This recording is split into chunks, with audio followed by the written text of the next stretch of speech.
Hi guys, it's the Violet Mercury happy hour. Cheers! I just want to thank you for watching this video and watching any of my videos or commenting, liking, subscribing. It's all very surprising that anybody would actually do that. So I just want to thank you. First of all, I just want to tell you that I am documenting this mostly for the fact that I plan on taking my family on a camping trip to Montana this late spring, early summer, probably when the kids get out of school. And so this is just kind of our journey to our camping trip, and adding the thrill of the chase and the treasure hunt just gives it all that much more fun and excitement.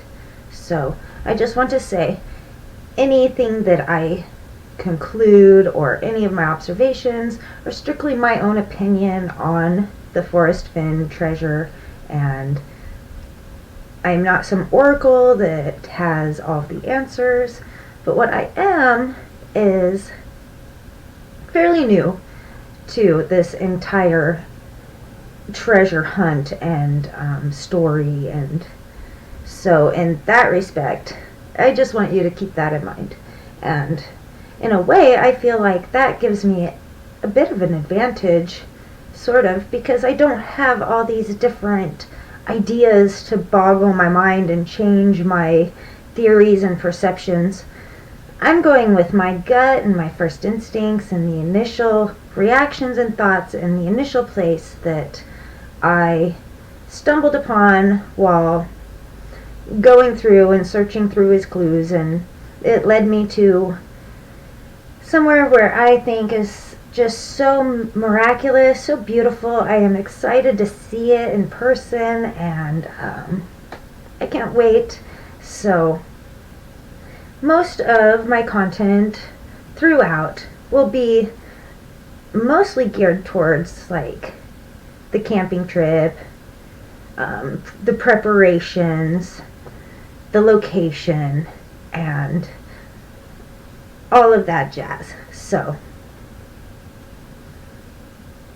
without, going too much further into that, I would like to talk about Forrest Fenn and why I chose the location that I chose.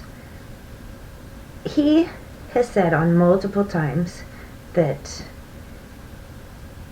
it's a place anybody can go to. If an 80-year-old can get there, a 10-year-old can get there, an old redneck from Texas can get there, anybody can get there. He spent a lot of money on lawyer fees to figure out the best location for his treasure to be, so that when the person finds it, they can just have it. It's a finders keepers. So that should eliminate a lot of places from the get-go, especially any kind of Indian land. He tells you right from the get-go, it gets complicated if you find stuff on Indian land. So he is not going to make it complicated for the finder. If you're on Indian land looking, go somewhere else, because you are not in the right spot. I believe that to be true with national parks as well. If you're in Yellowstone looking, I don't think you're in the right spot. If you're in Glacial National Park, you're not in the right spot. And here's why I think that. He tells you that there's a few things you have to do if you find it on federal land, including turning it in. They contact him, and then he releases it, contacts you, blah blah blah. My thing is that I don't believe Forrest really has a great opinion on our federal government. Anybody that has read his history knows he's had a few run-ins with the feds, so I just for purpose sake, do not believe he would choose his final resting spot on their land. That's just my own opinion. But it rules those places out for me as well, because I don't think that he would make you have to turn it in, wait. He wants you to be able to pick it up, take it home. No questions asked. He wants you to be able to stay anonymous. So that leaves public land. What better type of public land than protected wilderness land? Or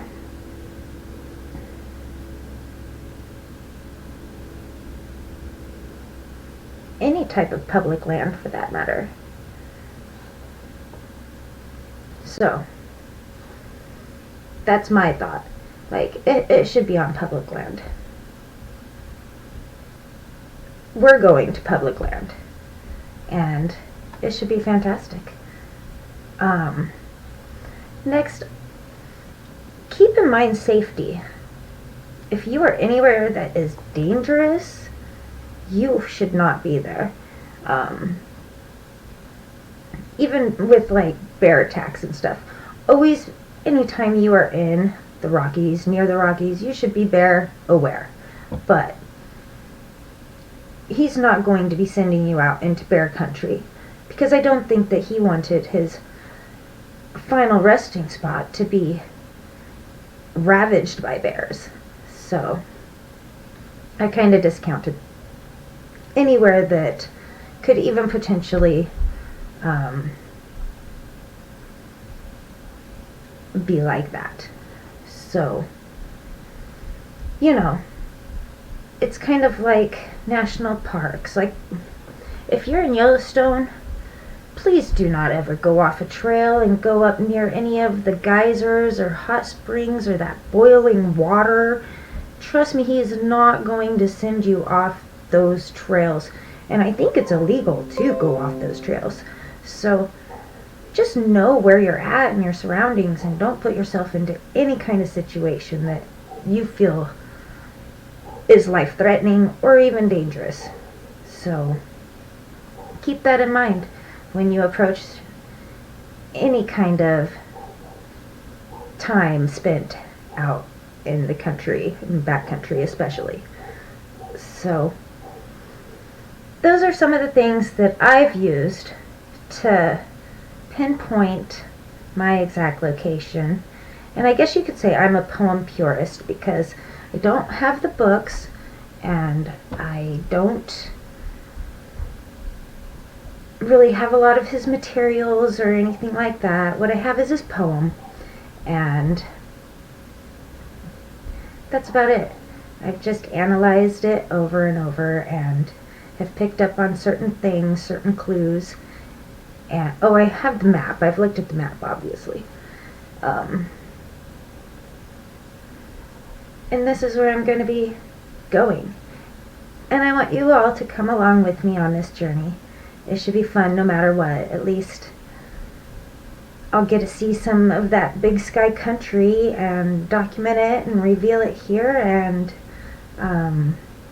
you guys can go with me, a new treasure hunter, along my quest and my journey, and see where I take this and the leads that I go down, the rabbit holes that might entice me to, chase and follow. But for right now, I'm just going to stay pure to my initial gut location and feeling. I like the phrase KISS. Keep it simple, stupid. So with that, I'm going to kiss you all good night and good day and good morning. And thank you again for watching. I will try to keep you posted, but this will probably be the last video I post for a little while. And yeah, let me know what you think and some of the tips that you might find handy for a beginner, so that I can grow and learn and follow along. And be a part of this chase. He says anybody has a chance of coming across this. If you can solve his poem, figure out the clues, it will lead you directly to it. So I really feel like some people make it more complicated or try to interject their own crazy ideas or even put words into his mouth or into the poem. Like, I find a lot of people like to put an S at the end of woods, but there is no S at the end of woods. So you should take that into consideration. It's wood. I also think there's 9 different places where sentences end. There's 9 clues. Keep it simple. Each clue is hidden within each sentence. I believe that. That's my approach. And yes, on your map you should start at the warm water halt, but I don't think that's your first clue is warm water halt. I think that's just where you should begin. It's that word begin. It has so many different meanings, just like everything in this poem. So keep that in mind. Keep yourself safe. Keep your family safe. And most importantly, have fun. If it's not fun and you're taking it too seriously, then maybe you're doing it for the wrong reasons. And I doubt Forrest would even want you to be the one to find it. So thank you again, and have a good day.